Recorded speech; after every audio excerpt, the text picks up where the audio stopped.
प्राचीन भारत की पावन भूमि पर जहाँ ज्ञान और तपस्या की परंपरा जीवित थी, वहाँ एक महान आचार्य रहते थे, चाणक्य।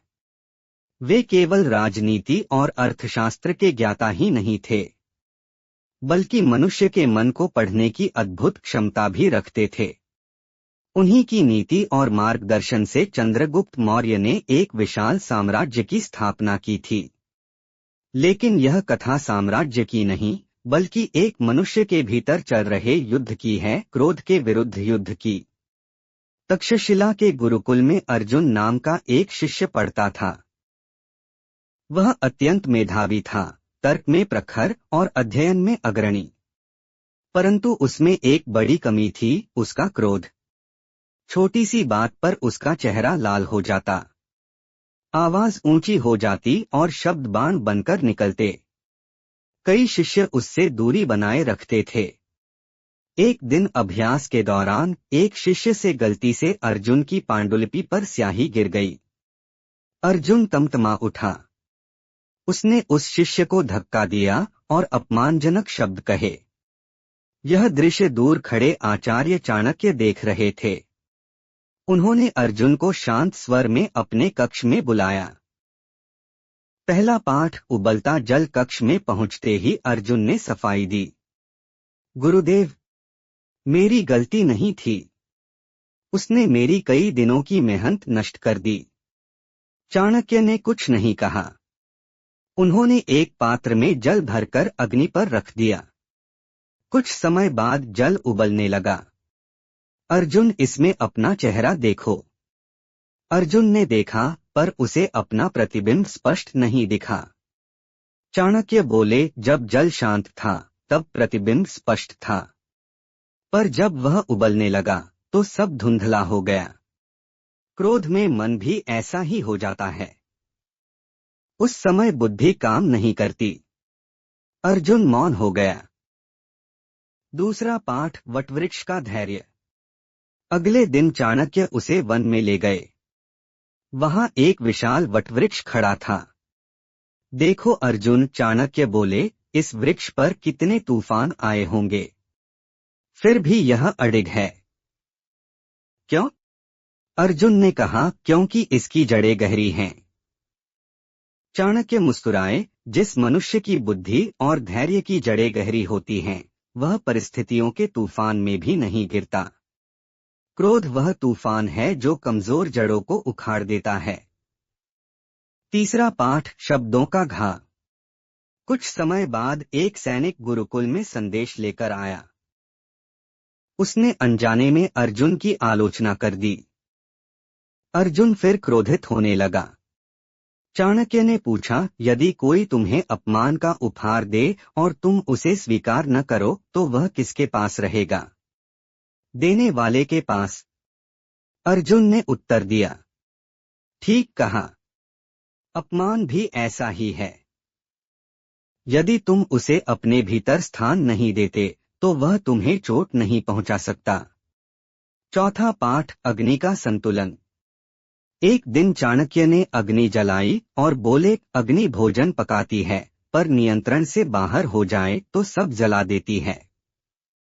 क्रोध भी वैसा ही है। धर्म और न्याय के लिए संयमित क्रोध उचित है, पर अहंकार से उत्पन्न क्रोध विनाशकारी है। उन्होंने गंभीर स्वर में कहा, सच्चा वीर वह नहीं जो शत्रु को परास्त करे, बल्कि वह है जो अपने क्रोध को परास्त करे। पांचवा पाठ मौन और श्वास। चाणक्य ने अर्जुन को एक दिन का मौन व्रत रखने को कहा। पूरा दिन जब भी कोई उसे उकसाता, वह उत्तर नहीं देता। शाम को उसने अनुभव किया कि कई विवाद स्वयं ही समाप्त हो गए। चाणक्य बोले, जब क्रोध आए तुरंत उत्तर मत दो। 10 गहरी श्वास लो। मौन रहो। समय तुम्हें सही शब्द देगा। कुछ महीनों बाद राज्य में एक महत्वपूर्ण सभा हुई। अर्जुन को वहां विद्वानों के बीच अपनी बात रखनी थी। सभा में एक वरिष्ठ विद्वान ने जानबूझकर उसकी बात का उपहास किया। सबकी निगाहें अर्जुन पर थीं। पहले जैसा अर्जुन होता तो वह तिलमिला उठता। पर उसे अपने गुरु की शिक्षा याद आई। उसने गहरी श्वास ली, मुस्कुराया और शांत स्वर में तर्क प्रस्तुत किया। उसकी वाणी में धैर्य था, विचारों में स्पष्टता। अंततः वही विद्वान उसकी प्रशंसा करने लगा। चाणक्य दूर बैठे थे। उनके चेहरे पर संतोष था। अर्जुन समझ चुका था कि क्रोध शक्ति नहीं, कमजोरी है। वह अब हर परिस्थिति में पहले स्वयं को देखता, फिर प्रतिक्रिया देता। धीरे धीरे लोग उसकी प्रशंसा करने लगे। जो उससे दूर रहते थे, अब सलाह लेने आने लगे। एक दिन चाणक्य ने सभी शिष्यों से कहा, क्रोध क्षणिक पागलपन है। क्रोध बुद्धि को ढक देता है। क्रोध संबंधों को तोड़ देता है। पर धैर्य मनुष्य को महान बना देता है। याद रखो, जो स्वयं पर शासन नहीं कर सकता, वह संसार पर शासन नहीं कर सकता। समय बीता। अर्जुन राज्य का एक सम्मानित मंत्री बना। उसके निर्णय न्यायपूर्ण और संतुलित होते। जब उससे पूछा जाता, आप इतनी शांति कैसे बनाए रखते हैं, वह कहता, मैंने अपने गुरु से सीखा है कि क्रोध समस्या का समाधान नहीं, बल्कि समस्या का विस्तार है। चाणक्य नीति के अनुसार क्रोध से बचने के 7 नियम। तुरंत प्रतिक्रिया न दें। गहरी श्वास लेकर मन को स्थिर करें। परिणाम की कल्पना करें। मौन का अभ्यास करें। अहंकार को त्यागें। क्षमा को अपनाएं। धैर्य को अपनी आदत बनाएं। कहानी का संदेश, मनुष्य की सबसे बड़ी विजय बाहरी युद्ध में नहीं, बल्कि अपने भीतर के क्रोध पर होती है। जिस दिन आपने अपने क्रोध को जीत लिया, उस दिन आपने स्वयं को जीत लिया। और जो स्वयं को जीत लेता है, वही सच्चा विजेता कहलाता है। ऐसी और भी मोटिवेशनल स्टोरी के लिए चैनल को सब्सक्राइब एंड वीडियो को लाइक करें।